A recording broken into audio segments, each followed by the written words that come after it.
جب دھرنا تھا اس وقت بھی پارلیمنٹ پہ حملہ ہوا تھا، ریڈیو پاکستان پہ حملہ ہوا تھا۔ اس وقت تو ایکچولی کسی نے بھی یہ نہیں کہا تھا کہ یہ غدار ہے۔ پارلیمنٹ بھی اتنا ہی تقدس رکھتی ہے جتنا فوج کا ادارہ ہے۔ میں یہ سمجھتا ہوں کہ ملٹری کورٹس وہ بھی انسانی حقوق کی خلاف ورزی ہے اور سلب کیے جاتے ہیں۔ جو خواتین تھیں وہ مجرم تھیں، ملزم تھیں، انہوں نے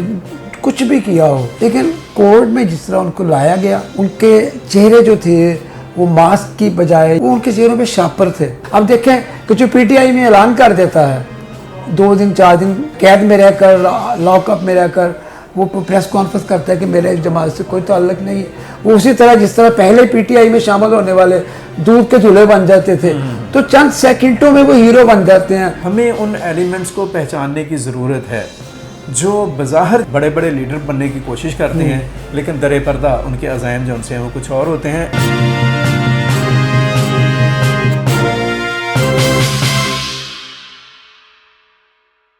السلام علیکم ویورز، اشرف چل آفیشیل میں آپ کو خوش آمدید۔ آج ہمارے ساتھ موجود ہیں معروف ترقی پسند دانشور اور سیاسی اور سماجی حالات پر گہری نظر رکھنے والے محقق اور مبصر جناب زوار حسین کامریڈ صاحب، اور آج ہمارا موضوع ہوگا ان کے ساتھ گفتگو کا 9 مئی کو جو واقعات ہوئے ان کا پس منظر کیا تھا، اور ان واقعات کے بعد جو اس کے تسلسل میں اور اس کے تعاقب میں جو کچھ ہو رہا ہے اس کی کیا وجوہات ہیں اور اس کے کیا ہماری سوسائٹی کے اوپر اثرات جو ہیں وہ مرتب ہو رہے ہیں۔ ہم اس کو سیاسی تناظر میں بھی دیکھیں گے، سماجی حوالوں سے بھی دیکھیں گے، اکانومی کے پوائنٹ آف ویو سے بھی دیکھیں گے، اور ہمارے جو ریاستی ادارے ہیں ان کے مجموعی کردار کے حوالے سے بھی ہم ان کو ڈسکرائب کریں گے۔ تو زوار صاحب بہت شکریہ آپ کا، آپ تشریف لائے اور ہمیں وقت دیا آپ نے۔ میں آپ سے پوچھنا یہ چاہوں گا کہ جو 9 مئی کو واقعات ہوئے پاکستان کے اندر ایک عجیب ہڑبہنگ مچی اور ایک موب نکلا، اور وہ موب جون سا ہے وہ ایک پولیٹیکل پارٹی کے چیئرمین کی گرفتاری پر آیا جو ہمارے ایکس وزیر اعظم بھی رہے۔ اس گرفتاری کے بعد لوگ جو ہیں سڑکوں پر آئے، اور سڑکوں پر آنے کے بعد جو انہوں نے رخ اختیار کیا، جو ڈائریکشن لی، وہ بہت ہی توقع سے ہٹ کر تھی۔ آج تک کبھی ایسا نہیں ہوا کہ لوگوں نے اپنی فوجی تنصیبات پر حملہ کیا ہو، یا فوجی اداروں کی طرف انہوں نے رخ کر لیا ہو، یا فوجی افسران کے گھروں میں گھسنے کی کوشش کی ہو، لیکن یہ سب کچھ ہوا۔ اور یہ باقاعدہ یہ کہا گیا کہ دراصل یہ جو کچھ بھی ہوا اس سے سب سے بڑا فائدہ پاکستان کی جو دشمن قوتیں ہیں ان کو ہوا۔ آپ ذرا یہ مجھے بتائیے گا کہ کیا پاکستان میں یا دنیا کے کسی بھی ملک میں جہاں پہ ڈیموکریسی ہے وہاں پہ پولیٹیکل لیڈرشپ کو اگر گرفتار کیا جاتا ہے کسی بھی وجہ سے، جائز ناجائز، تو کیا اس کے اوپر ایسا رد عمل ہونا چاہیے؟ میں آپ کا مشکور ہوں کہ آپ نے مجھے حالات حاضرہ پہ بات کرنے کی دعوت دی،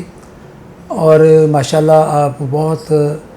ایک انٹلیکچوئل انداز سے سنجیدگی کے ساتھ عام جو ناظرین ہیں ان تک جو ہمارے قومی مفاد کی باتیں ہیں وہ پہنچا رہے ہیں۔ یہ جو آپ نے سوال کیا ہے، بیسیکلی میں یہ سمجھتا ہوں کہ یہ پروجیکٹ عمران جو تھا یہ اسی کا ایک کلائمیکس تھا۔ تو اس سے پہلے یہ جب دھرنا تھا اس وقت بھی پارلیمنٹ پہ حملہ ہوا تھا، ریڈیو پاکستان پہ حملہ ہوا تھا، اور بھی 1-2 ادارے تھے ادھر۔ تو اس وقت تو ایکچولی کسی نے بھی یہ نہیں کہا تھا کہ یہ غدار ہے۔ پارلیمنٹ بھی اتنا ہی تقدس رکھتی ہے جتنا فوج کا ادارہ ہے، بلکہ میں سمجھتا ہوں کہ آرمی جو ہے وہ پارلیمنٹ کے انڈر ہے، پارلیمنٹ آرمی کے انڈر نہیں ہے، وہ اس سے بھی زیادہ مقدس ادارہ ہے۔ لیکن اس وقت کچھ نہیں ہوا، چونکہ اس وقت پروجیکٹ عمران جو تھا وہ فیوریٹ تھا ان لوگوں کا، یا ان عناصر کا، گنتی کے لوگ ہیں وہ جو جن کے مفادات جڑے ہوئے تھے، اور وہ اب ریٹائرڈ بھی ہو چکے ہیں ادارے سے۔ سب کو پتہ ہے فیض حمید کا نام خاص طور پہ لیا جاتا ہے۔ تو آرمی میں اور بھی کچھ ایسے ہی چند لوگ تھے ان کے حامی، لیکن آرمی جو ہے، پاکستانی آرمی کی جو خوبصورتی ہے کہ یہ اپنا جو کپتان اور کیپٹن ہوتا ہے، کور کمانڈر جو ہوتا ہے ان کا،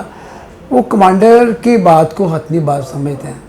اور اس کے علاوہ وہ کہیں نہیں چلتے۔ نہیں، آپ کی میں یہاں پہ یہ بات کہوں، آپ نے بڑی اچھی بات کی اور بہت خوبصورت آپ نے ایک اوپننگ کی کہ اس سے پہلے یہ جو پولیٹیکل پارٹی تھی یا پولیٹیکل پارٹی کے حوالے سے جو کچھ بھی ہوا، اس نے پی ٹی وی پر بھی حملہ کیا، ریڈیو پر بھی حملہ کیا، پارلیمنٹ پر بھی حملہ کیا، دھرنا دیا، لیکن